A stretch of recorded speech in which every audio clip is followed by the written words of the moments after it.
The next session, ladies and gentlemen, is going to be a Reality Plus special Real Talk, which is the very reason why we played this AV over here. Reality Plus as a platform has always believed in real inspiring stories to motivate people, and that is exactly the mantra and the motive behind their Real Talk sessions. This is going to be about a very, very inspiring success story. We have somebody very, very special joining us over here for this session. What I'm going to do is I'm going to be first calling on stage the moderator for the session. Everybody knows her. She's, I think, super famous in the team of Reality Plus. Ladies and gentlemen, she's an architect by qualification. And after an active architectural practice of more than a decade, she forayed into the field of journalism in the year 2006.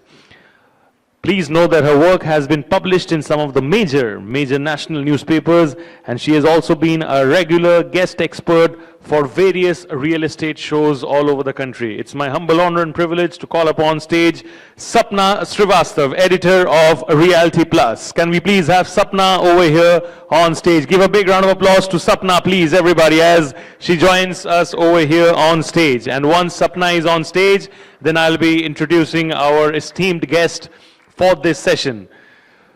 Come on, everybody. I believe Sapna deserves a bigger round of applause for all the work that she does with Reality Plus throughout the year. Thank you. I'll request you to take your seat, Sapna. Now, like I said, this is about an inspiring success story. And when you talk about decoding success stories, you got to give them the due respect, recognition, and the recognition that they definitely deserve. Ladies and gentlemen, he's a second-generation entrepreneur and director of CREDAI, Gujarat, and real estate committee member of Gujarat Chambers of Commerce and Industry. In addition to that, he's also the managing director of Sri Ami Corporation, Ahmedabad's oldest real estate firm since the year 1960. Please note the fact that in collaboration with his father, he has also overseen the development of over 40 projects covering more than 5 million square feet of real estate across 21 different areas in the city. Please give a big round of applause for the one and only Mr. Dhruv Patel, President CREDAI Ahmedabad, GIHED. Thank you so much, sir. Warm welcome. Thank you so much for taking out time and being with us over here. Please give Dhruv, sir, a bigger round of applause. Everybody deserves every bit of it for the wonderful work that he has done over the period of time. Thank you, Sapna. Can we please update the timer for Sapna's reference? And over to you. Thanks, Shubhajit, for those lovely introductions. And thanks, Dhruv, for joining us. This is the conclusion of the conclave. Entire day we had been talking about real estate, Gujarat, from redevelopment to gift city to the design aspect of it. You have come from a lot of traffic, you know. So tell us, what's the biggest transformations you have seen in Gujarat, good and bad both? I know traffic has become quite a lot. You know, we've been seeing it coming every year. जो पहले कभी हमने अहमदाबाद में traffic देखा नहीं था आज, you know, and obviously the skyline is changing like crazy. So what has been the transformations you seeing in the Gujarat real estate, Gujarat state, good and bad both? So first of all, thank you for having me here. I come here every year, so it's fortunate on my part that I am invited every year. So one is that. Second, I fairly understand that this is the last session, so there is very less that I can add to it because a lot of experts have already spoken. But yeah, Ahmedabad and per se Gujarat, if we talk about, we have always been leaders in one of the other kind. In terms of if we minus 20-25 years, I being a second generation entrepreneur and more than 20 years into real estate, we used to normally talk that Gujarat na rasta saudhi sara. So when rasta was, tare rasta bola tha, but today we call about infrastructure. Right. So we were a leader in that. આજે આપણે જોવા જઈએ, then we are moving ahead of that time, and in today's time we are on the way to become, because of GIFT, the first integrated smart city of the country. There has been many efforts in various cities, but nothing like GIFT has come up. So this is the infrastructure of tomorrow. So I'm connecting from roads to infrastructure in terms of city. Second, we know that we are on the way to become a sports hub. And we are expecting, of course, the Olympics. And along with that, I'm sure everybody knows that we have already bid for the Commonwealth Games as well. So we might not have to wait until 2036. We'll see something before that as well. That is what everybody has fingers crossed. So that is sports infrastructure.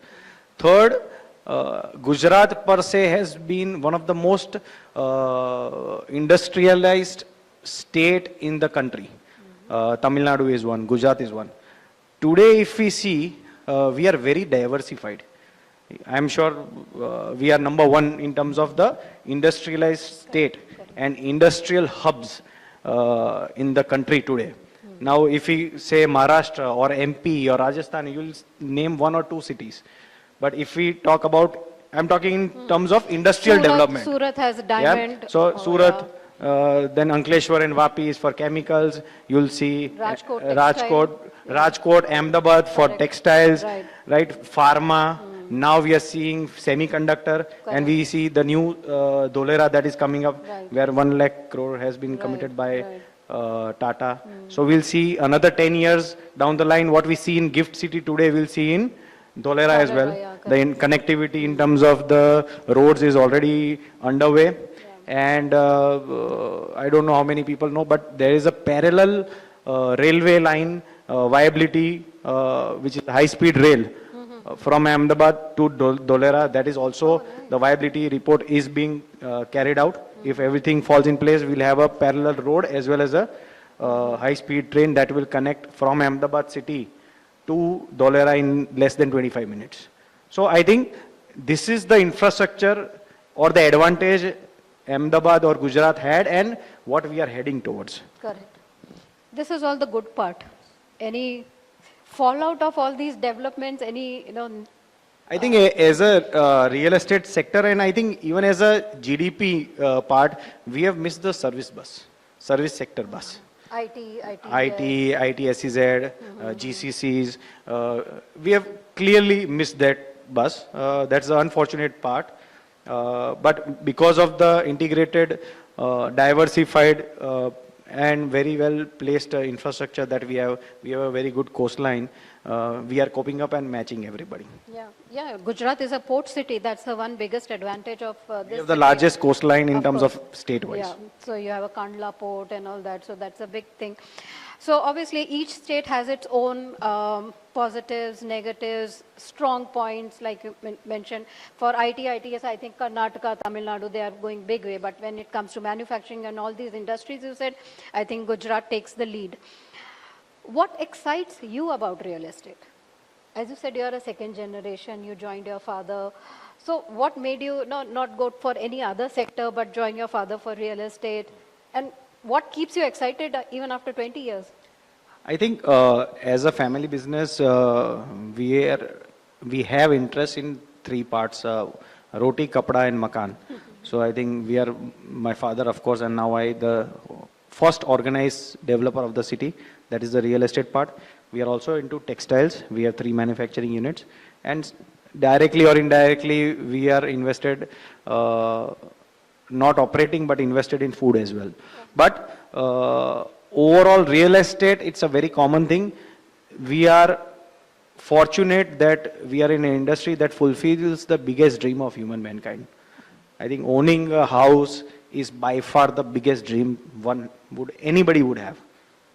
So I think that is the best part about real estate. So that keeps you driven, that I have to do that, fulfill this biggest dream of people. You are also president for CREDAI, Ahmedabad GIHED. That's a big responsibility because you're representing the sector, you're representing the fraternity. How is that going? How do you take that responsibility? I think it's a fortunate part on my front that my father was one of the founders of CREDAI Ahmedabad, which is now CREDAI Ahmedabad, originally GIHED, which everybody knows. And now I am the president of GIHED. So I think I'm fortunate to serve the industry that I do. talking on the front of what we are doing at CREDAI is multifaceted. Just to give you a few ideas, developers per se generally are not educated for real estate business, majorly.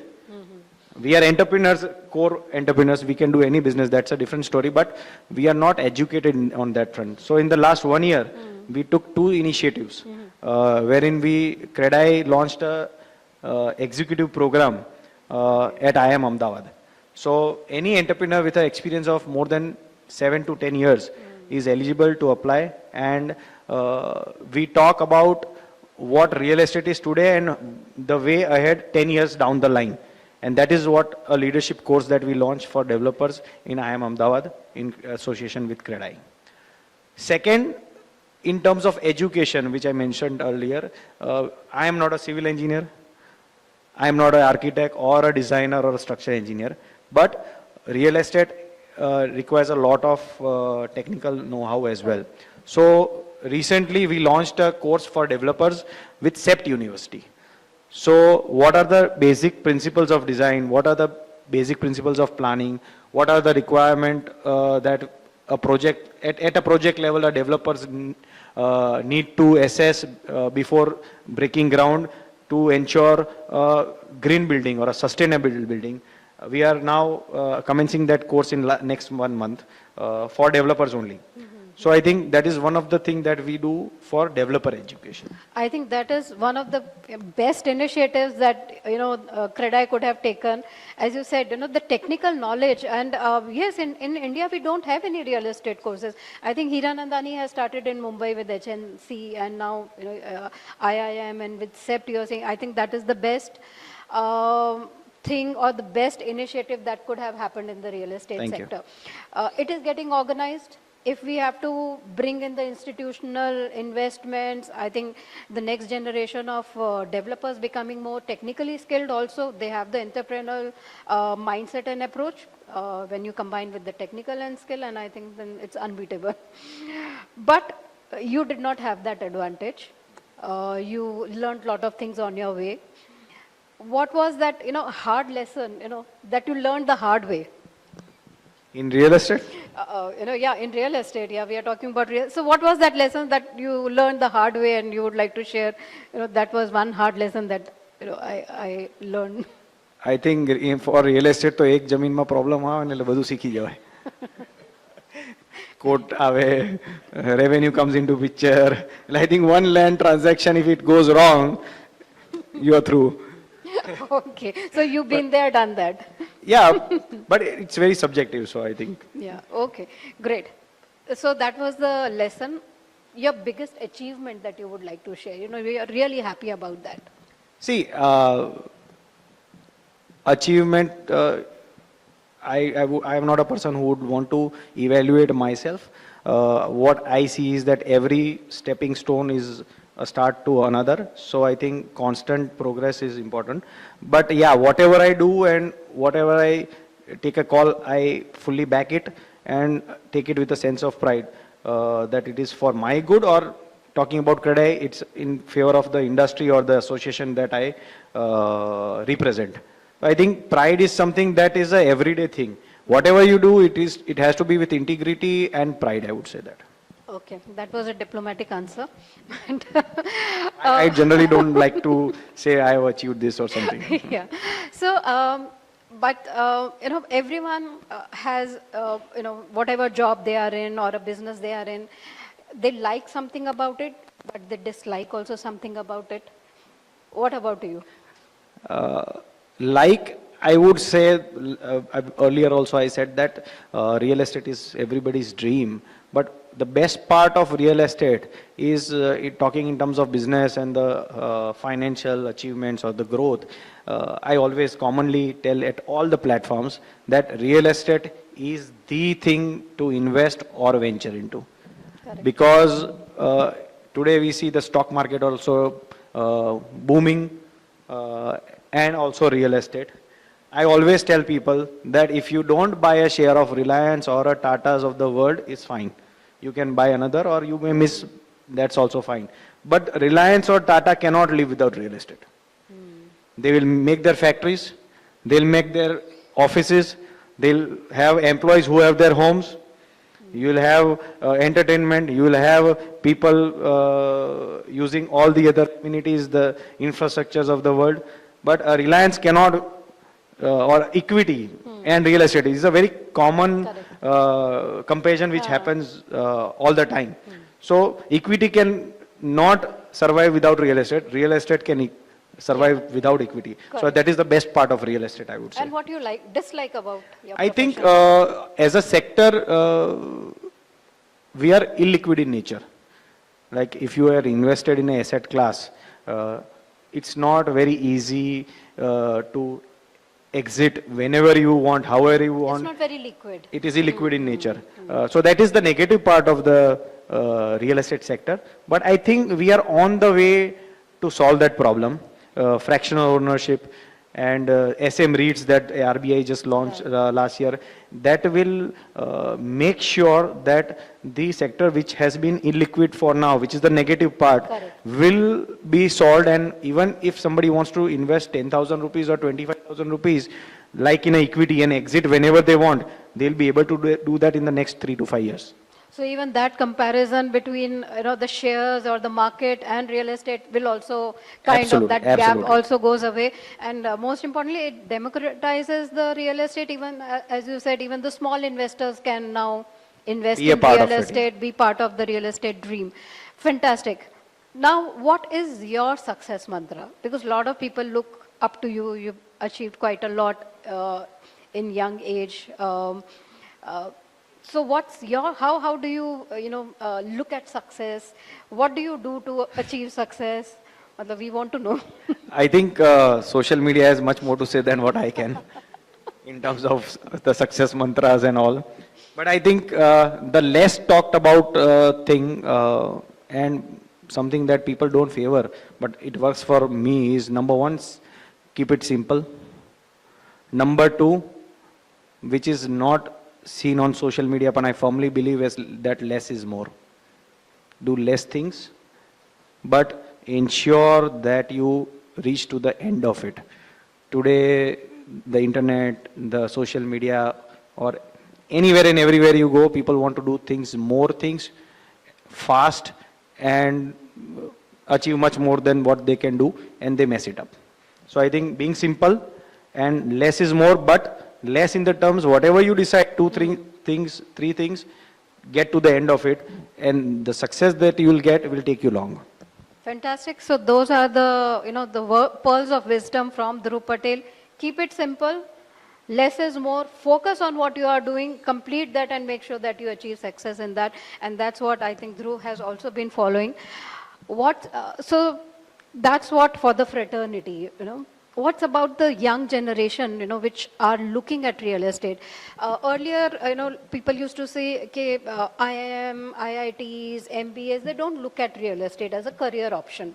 But we are now seeing there is a shift. Now people are considering from these elite educational institutes. What's your message for these young generation, young entrepreneurs of real estate? What they should I think as far as Ahmedabad is concerned, because I represent Ahmedabad real estate, so I'm in touch with the entire bouquet of developers from old to new generation. I am very, very happy and very proud to share that the new generation of real estate young developers in Ahmedabad are amazing. They are very sorted, they know what they are doing, and they believe that everything has to be non-cluttered, you deliver and move on to the next project, which has not been the case always in the past. So I'm very, very optimistic and proud about the young generation or the young developers of the city. One advice I generally talk about for young developers is value creation. Ahmedabad, unfortunately, is a market which is only and only price driven. And people tend to take decisions based on pricing only. And that is one place where CREDAI, as CREDAI president, I had stepped in. We have already started promoting selling of properties as per RERA area. RERA pre-2017, the terminology of buying and selling of properties and how many square feet of carpet area you get was very gray. After 2017, you are sitting here in Ahmedabad or in Ludhiana or Calcutta or Chennai in the south of the country. You can build however you want, but you have to sell as per RERA area because it's a national law. So we have started promoting it as CREDAI Ahmedabad, and we intend to take it to Gujarat, that every developer has to sell as per RERA area, wherein the buyer gets the clarity that exactly how many square feet usable space he is getting or she is getting. So the young developers have already taken up that, but my advice to them is still we are at a nascent stage.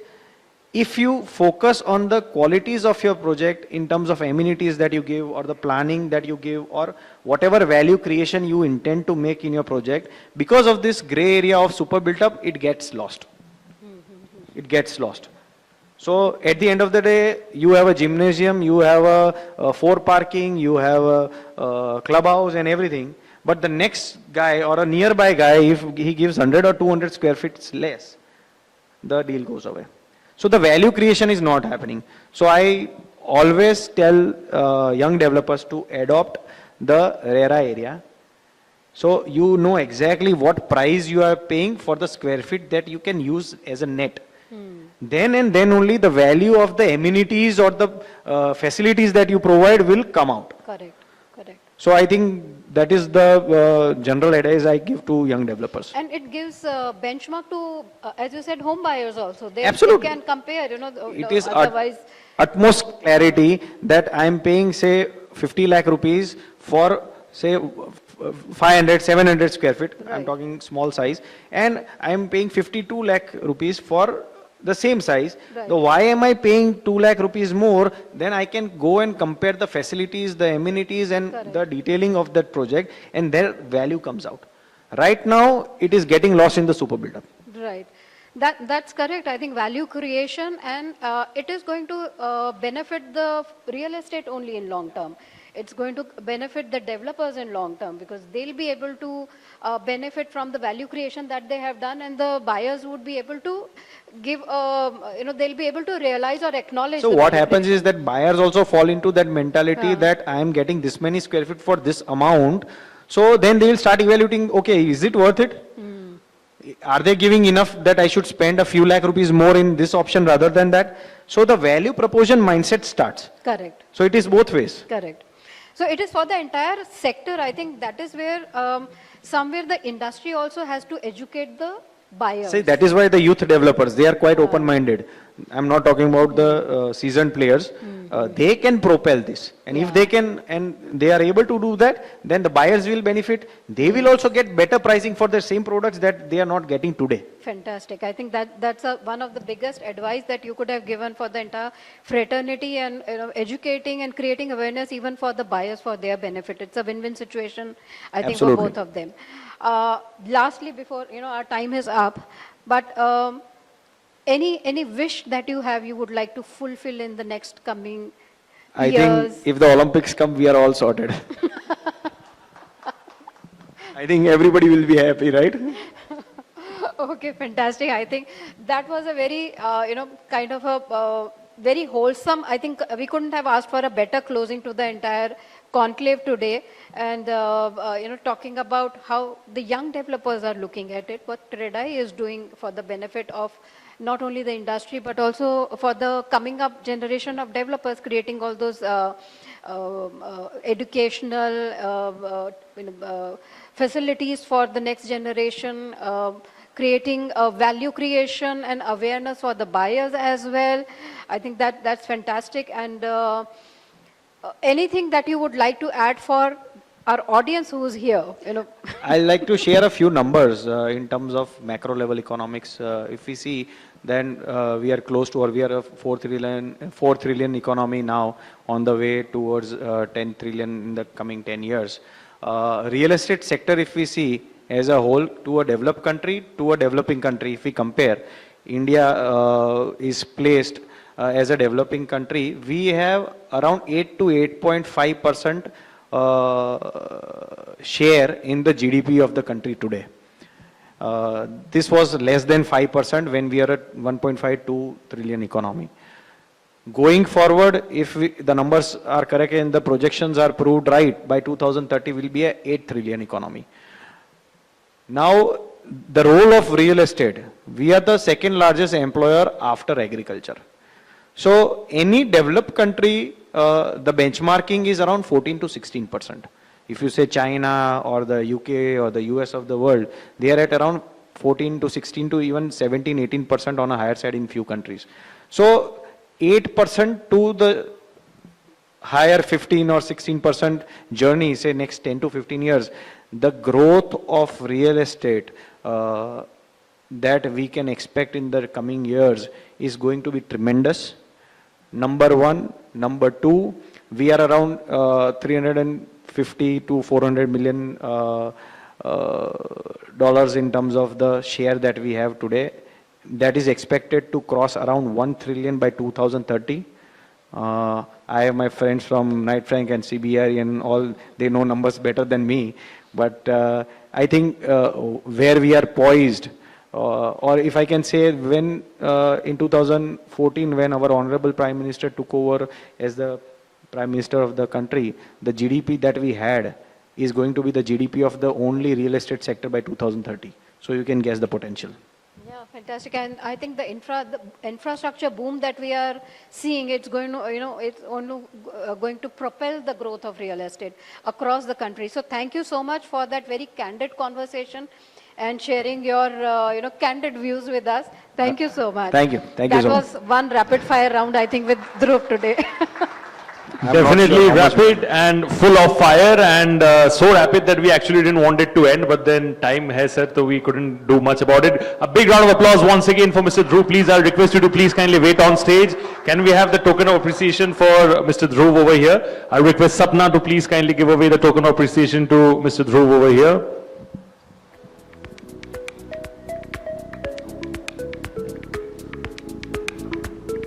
Thank you so much, sir, for taking out time from your schedule to be with us over here to ensure that this edition of Gujarat over here, the 17th edition, becomes all the way more successful and special.